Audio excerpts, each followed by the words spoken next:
สบายดีสบายดีจ้ะพี่น้องสวัสดีสุขดค่ะสวัสดีตอนสายๆนะคะ ตอนนี้9 โมงจะ10 โมงแล้วมันก็เจ้าออกดีแท้พามาชมสวนมันสำปะหลังสวนมันสำปะหลังแต่ปีนี้เพิ่นปลูกหมากทั่วดินจ้าบ่าวปีซานปลูกหมากทั่วดินทรงหล่มแท้ในหมากทั่วดินสิบ่ดาวบ่ขึ้นหล่มแท้มาเบิ่งสวนริมโขงแล้วนะคะพี่น้องจ๋า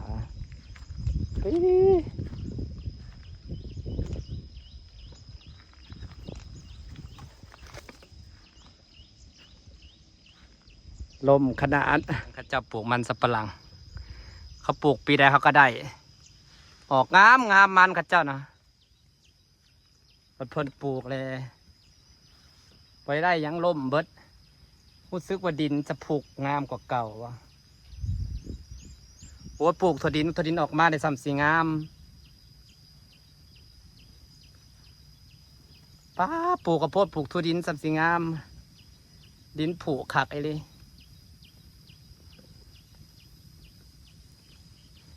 ดินผุงามขักไอ้เลย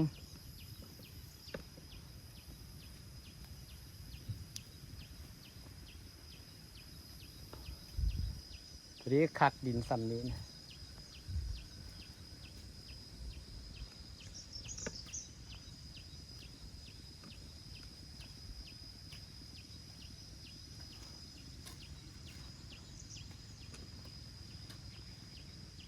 จำห้องปลูกของปลูกโอ้ดินงามไปเลยเนี่ยก็สิลูกเปรี้ยวเขียวปลูกตามแดดลืมแล้วแต่ดินนั่งงามพี่น้องดินดำขักไอ้เลยปลูกมะเขือดินจ้าดินปลูกโคตร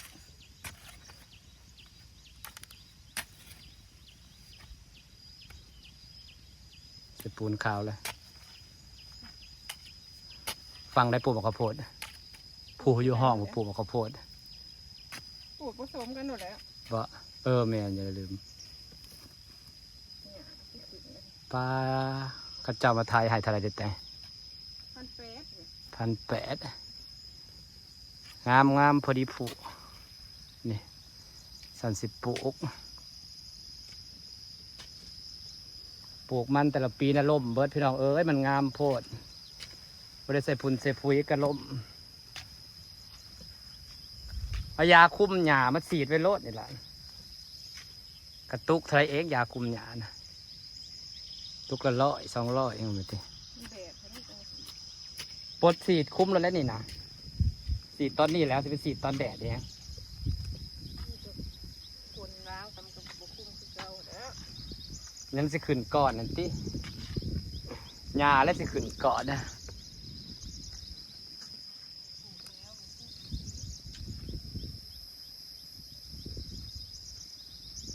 ถ้าเบิ่งบัดมักถั่วดินขึ้นมาสิงามสำใดโอ้ขี้ดินงามบอกเป็นขี้ดินอันนี้ถั่วดินพันหมากใหญ่บ่เม็ดแดงๆในหมากน้อยบ่ผสมกันเม็ดแดงๆนั่นก็สิหมากน้อยเม็ดแดงๆนี้มักถั่วดินพันอะไรเด็กน้อยไปใส่เป็นอะไร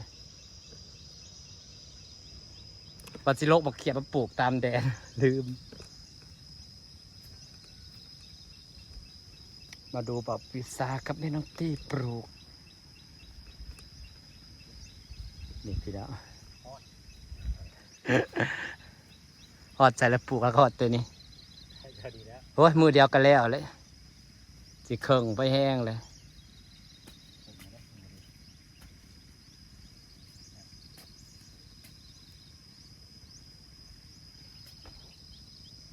ปลามันออกงามแท้เนาะ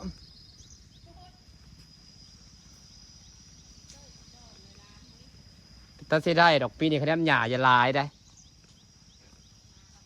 จะรอดปัญญาขึ้นทมและทั้งงึด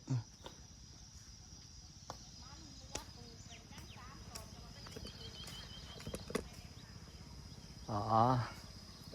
ต้องได้หญ้านะขึ้นไว้คืออย่างนี้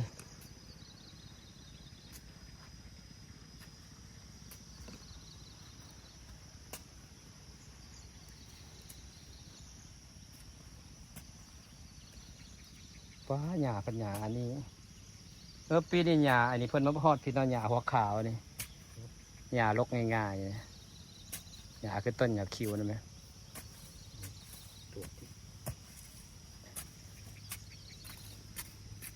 โพดหญ้าแล้วพี่น้องไอ้คันอันนี้นะมันบางไงป่าหญ้าแปลว่าแตงมาปลูกมาแตงมันติดทันพอหญ้าไอ้นะมันได้ขึ้นมานะสัตว์ปุ่มวงขึ้นไว้คืออย่างนี้นะคะดินงามดินริมโขงมันจะเป็นดินแบบว่าดำๆดินควายขี้กระเดือนนั่นนะมันสิงามปลูกมันแต่ละปีนะล่มเบิดพี่น้องเอ้ยปีนี้เพิ่นเลยปลูกถั่วดินปีที่แล้วก็ปลูกถั่วดินปลูกมันมีแต่ขาดทุนเพราะมันล่มเบิดอีหญ้าดีนะลายแท้ลายว่าอีหลี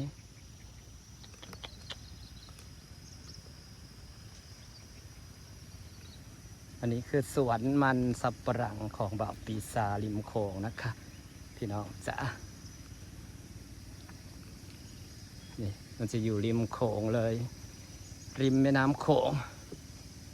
ปีก่อนปีแรกที่นางปลูกนะนางเอามาแตงมาปลูกนะได้กินแค่ใดมักแตงมาปลูกกันนะปลูกตามขอบมันปลูกปีก่อนจนหมวยกินซุกว่าดินอันนี้มันเป็นดินงามเด้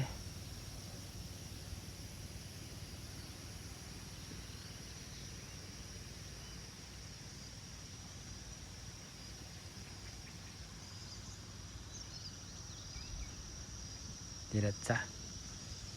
บ่ได้มาสวนของโดนพาพี่น้องมาชมบรรยากาศจะดีพี่น้องมาเบิ่งบ่าวปีศาจกับแม่น้องติปลูกถั่วลิสงกับป้อหญ้านี่นะโพดมันขึ้นเลยดีเนาะมันป้าให้มันขึ้นป้าบ่ไว้น้ำหญ้าเลยพี่น้องไอ้ปลูกยังกะคันทำบ่ใส่ยาขายหญ้ากับบ่ไว้นี่แหละที่แต่ก่อนพวกปลูกมันและพวกอัมพาพวกเศษสีมาซอยโอ้ยบอลดินภายใหม่ตำเคาะไปตะปุ่มแตงแท้มีน้องตีไปได้ปลูกมาเนาะแต่ส่วนนางสิบดูแลแต่สวนในเฮือนนางแหละแค่นี้กับปล่อยพวกแม่น้องตีปล่อยบอกปีศาจปลูกไปนางกัดสิดูแลแต่สวนนางนั่นแหละมันเป็นไปได้กะพอแหละถ้ามีเงินมีทองพอแหละกัดสิอยากขยายหลังบ้านทำเป็นสวนให้มันมีครบทุกอย่างเนาะยังมีต้นไม้อีกหลายอย่างที่บ้านได้ปลูกแต่ว่าต้นมะยงชิดนะพี่น้องมันคือปลูกปติดปลูกยากเนาะต้นหมากปางไหมมาดูเครื่องปลูกมีถั่วลิสงหมากถั่วดินแล้วก็ข้าวโพดขาวข้าวโพดม่วงอะไรอย่างเมล็ดข้าวโพดดำนินF1ข้าวโพดขาวแตงจริงบักบักปวบมีฮอดดอกดาวเรืองไปหวานให้มันไหลแมงไม้ดอกดาวเรืองมันสวยในการไหลบงไหลแมงไม้นะคิวอันนี้คือเครื่องปลูกเขาเด้อจ้าหลายอย่างห่อนฟังว่าฝนสิบตกแล้วก็ห่อนปัดนี่ต้นมะปรางมันปลูกยากอันนี้บรรยากาศอยู่ที่สวนเขาเด้อจ้าพี่น้องจ้าต้นมะปรางมันปลูกยากเนาะปลูกยากคือหมกทุเรียนเลยแล้วก็สิปลูกจากความหมายคืออยากขยายนะอยากปลูกหน่อไม้เพิ่มอยากปลูกแต่ว่ามันขยายต้นนี้แหละเพราะแหละปี2 ปีแล้วเบิ่งเงินก่อน แลนหาเงินก่อนปลูกดอกกระเจียวปลูกข่าปลูกหน่อไม้ปลูกหมักไฟคุณพ่อหมักไฟอยากเห็นต้นหมักไฟมันดกแล้วงามว่าหลายอย่างที่ยังไม่ได้ครบปลูกแล้วปลูกบักนาวจากปลูกบักยงชิดนะปลูก2 รอบกับตาย2 รอบต้องเข้าไปศึกษากันดูแลก่อนว่ามันบ่บังอากาศปานครับบ่บักปางนะตัวต้นนั้นบ่ใหญ่แบบสไตล์ทุเรียนเลยปลูกแล้วยืนต้นตายปลูกแล้วยืนต้นตายมันอากาศว่าแถวบ้านเขาก็บ่ค่อยเห็นมีคนปลูกสิฟ้าบรรยากาศไว้สันนี้เด้อจ้าพี่น้องจ้านี่ฟ้าผสมเด็กๆปลูกของกันนี่จ้าส่วนนางบ่ได้เห็ดสวนน้ำเพิ่น2-3 ปีแล้วป้าเพิ่นเห็ดแต่ปีแรกคุณเงินดูดสวนนี่กับเงินเอื่อยจากฝรั่งเศสนะล่าสุดเมื่อกี้เพิ่นก็โอนค่าขนมมาให้อยู่ขอบคุณหลายๆเด้อเ